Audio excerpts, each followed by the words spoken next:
शिक्षणाधिकारी कुवर यांची पदोन्नती रद्द करा, अन्यथा शिक्षण मंत्र्यांची प्रेतयात्रा काढू, डॉक्टर पंकज साळुंखे यांचा इशारा.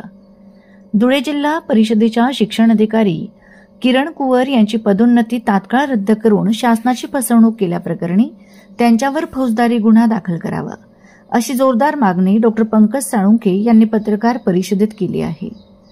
नाशिक येथे फौजदारी गुन्हा दाखल असून शिस्तभंगाची कारवाई प्रलंबित असतानाही कुवर यांनी शासनाला खोटी माहिती देऊन पदोन्नती मिळवली असल्याचा गंभीर आरोप साळुंखे यांनी केलाय.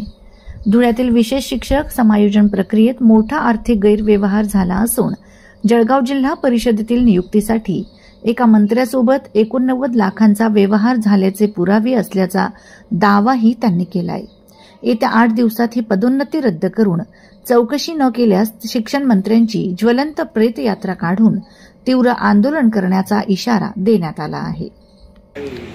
आजच्या आपल्या पत्रकार परिषदेनिमित्त आपण जमलेलो आहोत. तर आजचा जो विषय आहे धुळे शिक्षणाधिकारी प्राथमिक किरण कुवर या महाभ्रष्टाचारी अधिकाऱ्याबाबतीत.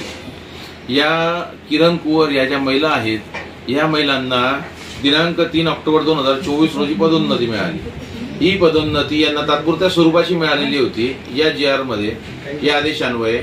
तर याच्यामध्ये या आदेशामध्येच मुद्दा क्रमांक 7 जर आपण पाहिला तर याच्यामध्येच म्हटलेलं आहे की सामान्य प्रशासन विभागाच्या दिनांक 15/12/2017 शासन निर्णयातील तरतुदीनुसार वरील अधिकाऱ्यांपैकी शिस्तभंग विषयक कारवाई सुरू झाली असल्यास अथवा फौजदारी प्रकरण न्यायालयात प्रलंबित असल्यास अथवा विभागीय चौकशी प्रकरणात दोषी आढळल्यास अशा अधिकाऱ्यास पदोन्नती पदस्थापनेच्या ठिकाणी पदस्थापना देण्यात येऊ नये.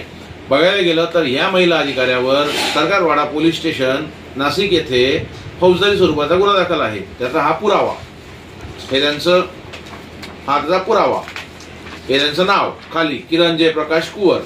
आता याच पद्धतीने नाशिक महसूल आयुक्त जे आहेत प्रवीण गेडामजी यांनी त्यांच्यावर शिस्तभंगाची कारवाई देखील प्रस्थापित केलेली आहे. म्हणजे या दोन्ही कारवाया त्या महिला अधिकाऱ्यावरती आज रोजी प्रलंबित आहेत. येणाऱ्या 22 सप्टेंबर रोजी त्यांची पुढची हिअरिंग आहे नाशिक कोर्टामध्ये.